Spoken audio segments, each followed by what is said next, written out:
mas mahabang buhay, lalo na't nagagamot umano nito ang mga apektado at nasisirang selula ng mga malulubhang sakit. Pero hindi lahat abot kaya ito dahil di bababa sa kalahating milyong piso ang presyo ng gamutan. It is not simple to perform. It should be performed by somebody who has experience in regenerative medicine. Dapat alam mo na sa Pilipinas, 1970s pa sinimulan ang paggamit ng stem cell therapy bilang tugon sa leukemia, diabetes, arthritis, Alzheimer's disease at iba pang sakit. Pero autologous stem cell treatment o bone marrow replacement therapy pa lang ang inaaprubahan ng Department of Health.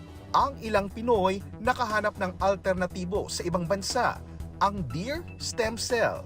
Sa halip na bone marrow ng tao, sa placenta ng deer o usa galing ang iinumin na stem cell. Ang molecular makeup ng deer placenta, pareho ng tao. Parang halos pareho yung laman ng deer placenta at saka ng human being. Yung itsura ng kanyang cells, yung genetic makeup, yung DNA, iisa. So, ibig sabihin, walang reaksyon, hindi ka mag-allergy. Ang negosyanteng si Jeffrey Nick daw, ito ang nahanap na solusyon para sa biyenang may prostate cancer. Mas abot kamay umano ang presyo nito na nagkakahalaga ng 20,000 pesos kada bote.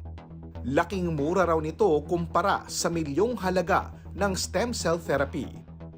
Legal din daw ang pag-inom ng deer stem cell sa Singapore, kaya dito niya napiling kumuha ng produktong ito. Pero hindi na ito umabot. Since nga hindi na inabot ng aking bilhan, naging advocacy na lang din namin na i-deliver ito sa kapwa natin Pilipino na at least baka ma-extend yung buhay nila, hindi katulad nung na-experience namin. Ay ilang nakabili na umano nito. Isa rito ang high school teacher na si Joy Moreso. Sa edad na 21 anyos, na-diagnose siya noong 2016 na may stage 1 ovarian cancer. They had to take out or remove my left ovary. So, yung part na yun medyo nakaka-stress, nakaka-depress sa part ko kasi the fact na isa na lang yung matitirang ovary. Dahil alam niyang magiging mahal ang gamutan, sumubok siya ng iba't ibang supplement at vitamin pero hindi ito nakatulong. Actually, nagbasa talaga ako kung ano ba talaga yung advantage and benefits of stem cell and deer placenta. Matapos ang isang taon na pag-inom ni Joy ng deer stem cell, malaki na ang ipinagbago ng kalusugan niya. I feel the difference, yung energy, yung feeling na ang lakas-lakas mo, parang emotionally stable and also syempre yung physical.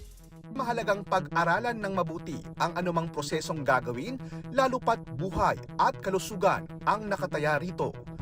Ako si JP Soriano at yan ang kwentong dapat alam mo.